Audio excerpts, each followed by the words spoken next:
अस्सलाम वालेकुम बच्चों। हमने 6.2 स्टार्ट की हुई थी तो क्वेश्चन फर्स्ट 2 हो गए थे।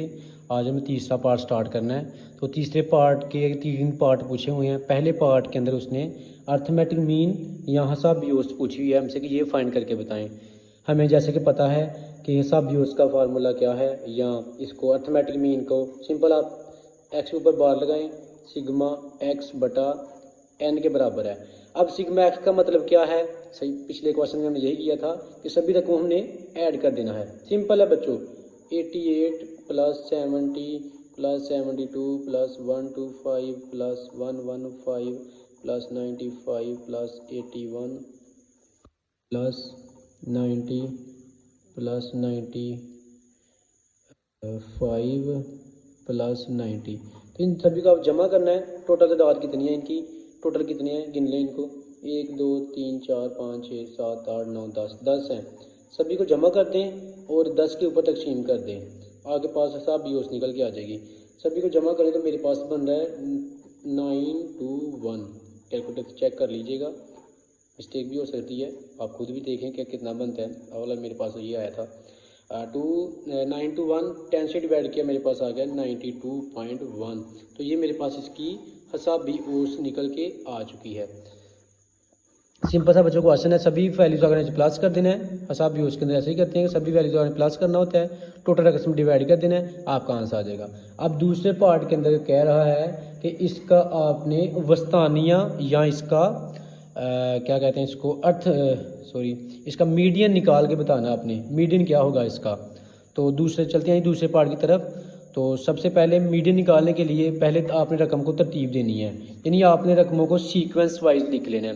अब जो रकम आपको दी हुई है उसको तरतीब से लिख लें, यानी सबसे छोटी रकम पहले लिखनी है। 70 पहले लिखना है, फिर उसके बाद 72 है, फिर 81, फिर 90, फिर 88 है, फिर इसके बाद 90 है, फिर 90 है, फिर 95 है, फिर 95 है, फिर 115 और फिर 125 है। तो बेटा आपने क्या करना है, इनको सभी को वैल्यूज़ को सीक्वेंस से तरतीब से आप लिख लेना। सबसे पहले सबसे छोटी वैल्यू, फिर उससे बड़ी, फिर उससे बड़ी, फिर आप बड़ी वाली बार में लिखनी है आपने। और आपके पास फार्मूला था इसका मीडियन का, या इसके ऊपर आपने टेढ़ी की लामा लगानी है, एक टेढ़ी करके लगानी है। हिसाब भी उसमें सीधी लाइन थी, यहाँ पे थोड़ी टेढ़ी करके आपने लाइन लगानी है। तो ये आपका वस्तानी को ज़ाहिर कर रहा है, यानी मीडियन को ज़ाहिर कर रहा है। तो उसका फार्मूला क्या होता है? 1/2 इंटू n/2 प्लस n+2/2। इसको साथ ऑब्जर्वेशन लिख लें या इसको कदर लिख लें, जिस तरह मर्जी आपका दिल करे जिस तरह लिख लें। ठीक है बच्चों, बाकी आप ऑब्जर्वेशन लिखेंगे OBSE। पहले मैं सिंपल फार्मूला लिखा है, वैसे आपको ये आना चाहिए। आप डायरेक्ट वैल्यू पुट कर सकते हैं बच्चों इसके अंदर। अब वैल्यूज देखते हैं जिसको पुट करके 1/2। अब कितनी वैल्यू है टोटल? 10 थी तो 10/2 आ गया, प्लस 10 + 2/2 आ गया। तो साथ ऑब्जर्वेशन या आपने जो लिखना है वो साथ लिखते जाना इसके साथ ही। 1/2 इंटू 10 को 2 से डिवाइड कर दें 5, ऑब्जर्वेशन OBS लिख लें या कदर लिख लें साथ, प्लस 10 + 2 12 को 2 से डिवाइड करें 6, ऑब्जर्वेशन या इसकी कदर। अब देखें बच्चा, अब 5 और 6 वाली कदर कहाँ पे आपकी आ रही है? गिन लें इसको, पहली, दूसरी, तीसरी, चौथी, ये पाँचवीं और ये छठी है। पाँचवीं और छठी कदर कौन सी आगे पास आ रही है? 90। तो यहाँ पर हम पुट कर देंगे 1/2 इंटू 90 + 90। 90 को 90 के अंदर प्लस करें, आपके पास क्या निकलेगा? 180 को जब हम 2 से डिवाइड कर देंगे तो मेरे पास बन जाएगा वो 90 आ जाएगा।